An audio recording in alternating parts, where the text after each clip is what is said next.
The Snallygaster legend has one of the oldest and most unusual cryptid histories in the United States. Its roots trace back to the Blue Ridge Mountains and South Mountain region of Maryland, West Virginia, and Pennsylvania. The earliest origins come from 1. German immigrant folklore, the SNALLYGASTER. German settlers arriving in Pennsylvania and Maryland in the 1730s brought stories of forest spirits called SNALLYGASTER, literally, quick spirits. These were supernatural beings that moved swiftly through woods, lived in remote hills, could snatch livestock or frighten travelers.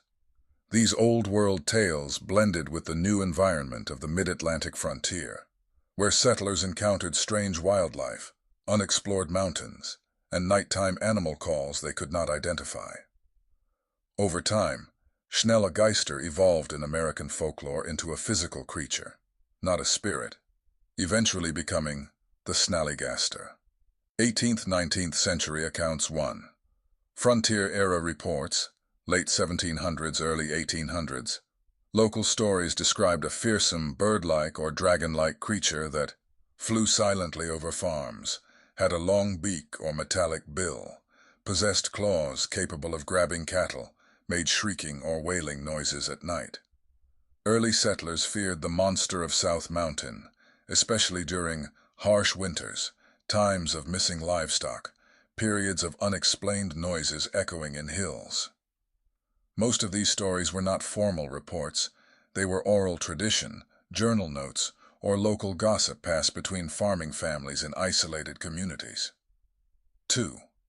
Confusion with real wildlife. The region had plenty of animals settlers were unfamiliar with: great horned owls, bald and golden eagles, sandhill cranes, rare but present, large turkey vultures. Cougar screams, cougars, lived in Maryland through the 1800s. These noises and sightings likely fed early Snallygaster lore. The 1909 Snallygaster panic, newspapers, and mass hysteria.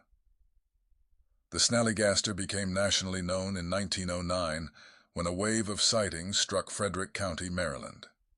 These reports were heavily covered in newspapers, including some factual accounts and many sensationalized ones. Key events of 1909: 1. January–March 1909.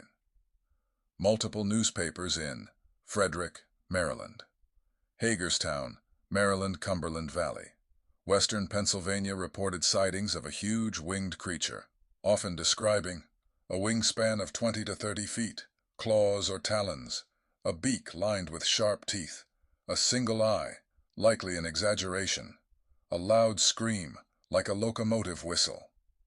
This creature supposedly attacked farm animals, swooped down on travelers, and drank the blood of livestock, a gory detail that newspapers sensationalized.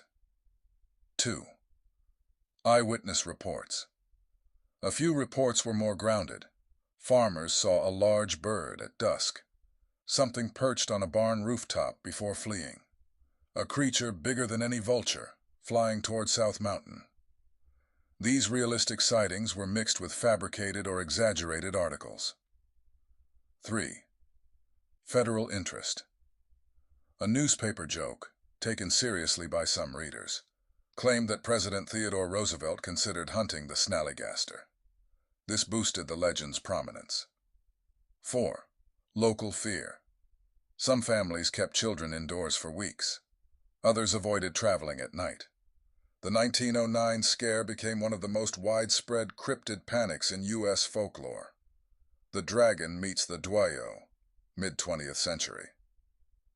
By the 1930s to 1960s, Snallygaster lore blended with another Maryland cryptid, the Dwayo, a wolf-like creature reported in the same mountain region.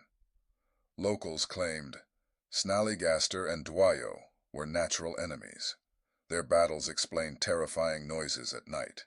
Strange tracks found near Middletown Valley belonged to one creature or the other.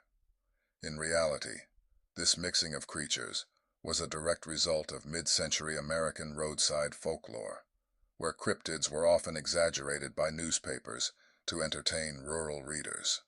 Explanations and realistic origins. 1. Misidentification of large birds. The Mid-Atlantic region hosts several large raptors: great horned owl, golden eagle, bald eagle, turkey vultures, with massive wingspans. In the early 1900s, many rural residents were unfamiliar with birds of prey seen at night. 2. Newspaper sensationalism. Like many early American cryptids, the snallygaster owes much of its fame to newspaper competition, hoax articles. Exaggerated eyewitness quote stories were embellished for readership, especially during slow news cycles. 3. Fear of isolated mountain wilderness. South Mountain and Catoctin Mountain regions were sparsely populated, poorly mapped, filled with strange animal calls, echoing cliffs, and deep ravines. Such landscapes naturally generate monster stories. 4. German folklore hybridization. The rapid shift from SNALLYGASTER, forest spirits, to a flesh and blood-winged creature shows how immigrant communities adapted old legends to new surroundings. Though fewer than in 1909, modern reports continue. 1965, Frederick County witnesses described a huge bird gliding silently over a road. Investigators found no tracks, and the shape matched that of a large owl. 1973 to 1980, South Mountain region campers reported screeching cries, large shadows passing overhead. A foul smell when something landed on a ridge, likely owls, vultures, or eagle activity. 1990s to 2010s, hikers tell occasional stories of unusual bird silhouettes, massive wingspans, night screams unlike typical animals. Most modern folklorists attribute these to great horned owls, whose screams frighten even experienced hikers, eastern screech owls, coyotes, echoes in mountain passes. Why the snallygaster endures. The snallygaster survives as a legend because it represents rural fear of the unknown, frontier adaptation of immigrant folklore, the eerie atmosphere of the Blue Ridge Mountains, the power of sensational journalism, cultural pride in Maryland's weird history. Today, the snallygaster is part folklore symbol, local mascot, subject of festivals, artwork, and cryptozoological interest. It is less a monster and more a cultural cryptid, shaped by 300 years of mixing, real wildlife frontier storytelling, newspaper dramatization, German immigrant mythology.